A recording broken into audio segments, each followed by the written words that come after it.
غزہ ترجمان جلال الفراء کا کہنا ہے کہ اسرائیل پر کبھی بھی بھروسہ نہیں کیا جا سکتا۔ نیتن اب بھی دھمکیاں دے رہا ہے۔ میرے خیال میں اسرائیل اور امریکہ مل کر دوبارہ سازش کر رہے ہیں۔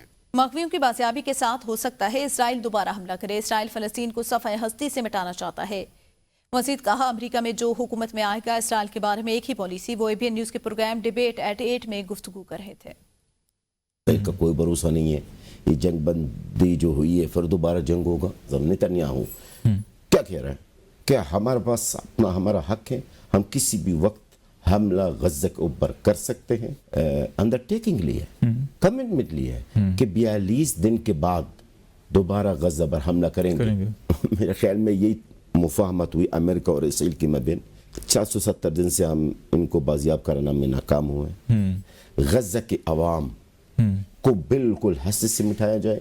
ہمیں اس بات کا شک ہے کہ اسرائیل امریکہ دونوں اب بس میں انہوں نے یہ پلاننگ کر لی۔ وزیراعظم شہباز شریف اور صدر نون لیگ نواز شریف کی اہم ملاقات۔ وزیراعظم نے نواز شریف کو اپوزیشن سے مذاکرات بارے بریفنگ دی۔ وزیراعظم شہباز شریف اور نواز شریف کے درمیان یہ مذاکرات ہوئے اور اپوزیشن سے مذاکرات پر تفصیلی تبادلہ خیال کیا گیا ہے۔ دونوں رہنماؤں کو اپوزیشن سے مذاکرات پر اتحادیوں کو اعتماد میں لینے پر اتفاق۔ وزیراعظم شہباز شریف اور نواز شریف نے اپوزیشن کے مطالبات کا جائزہ لیا۔ نواز شریف نے شہباز شریف کو دباؤ میں نہ آنے کی ہدایت کر دی۔ نواز شریف نے کہا، اپوزیشن کے پریشر کو ہرگز برداشت نہ کیا جائے، اپوزیشن کے صرف جائز مطالبات ہی پورے کیے جائیں۔ ملاقات میں پیپلز پارٹی کے پنجاب میں تحفظات دور کرنے پر بھی غور۔ وزیراعظم شہباز شریف نواز شریف سے ملاقات کے بعد جاتی عمرہ سے واپس روانہ ہو گئے۔ ویگن میں کرفیو نافذ کر دیا گیا۔ سیکورٹی فورسز نے سرچ آپریشن کا آغاز کر دیا، جبکہ لوگوں نے نقل مکانی شروع کر دی۔ PDMA نے ضلع کھرم کے متاثرین کے لیے سردی سے بچاؤ کے 500 مزید خیمے روانہ کر دیے ہیں۔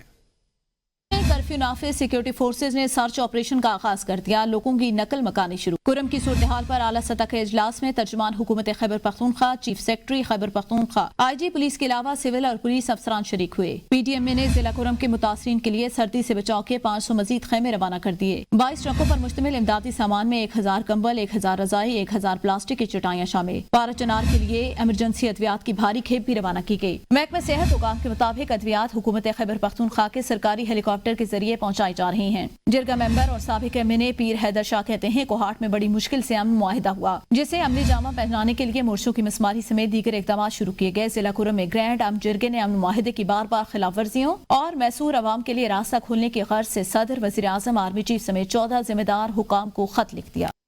ٹرمپ کے آنے کے بعد صورتحال بدل چکی۔ 2025 تبدیلی اور مفاہمت کا سال ہوگا۔ مشاہد حسین سید کہتے ہیں کہ صوبائی حکومتیں چلتی رہیں گی، وفاقی حکومت میں تبدیلی ہو سکتی ہے۔ کرسیاں بچائی جا رہی ہیں، سیاست تو عوام کے لیے ہوتی ہے، سیاست کا محور عوام نہیں بلکہ کوئی اور ہے۔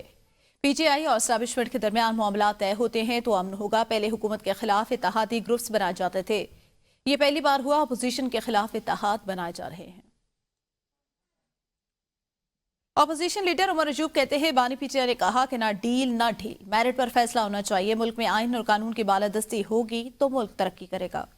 عمر ایوب نے کہا کہ بانی PTI نے نمل یونیورسٹی، شوکت خانم اور القادر یونیورسٹی بنائی۔ انہوں نے کہا کہ خیبر پختونخوا میں آئین اور قانون کی بالادستی ہے۔ مرکزی حکومت نے KP کے 1500 ارب روپے دینے ہیں۔ ملک میں حالات انتہائی تشویشناک ہیں۔ 400 ارب روپے کا شارٹ فال ہے۔ حکومتی غلط معاہدوں کی وجہ سے بجلی مزید مہنگی ہوئی ہے۔ وزیر اعلیٰ پنجاب نے پنجاب کے روڈز کی تعمیر و مرمت مالی سال کے آخر تک مکمل کرنے کا حکم دے دیا۔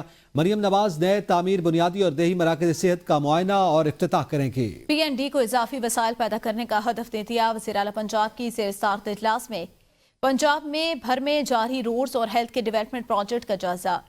روڈ بحالی پروگرام کے تحت 462 پروجیکٹ کی منظوری دی گئی۔ پنجاب بھر کے 1236 بنیادی مراکز صحت کی تعمیر و بحالی کے حوالے سے تفصیلی بریفنگ دی گئی۔ نیوز بلیٹن سے اب تک کے لیے اتنا ہے۔ دیکھتے رہیے ABN نیوز، قوم کی سوچ۔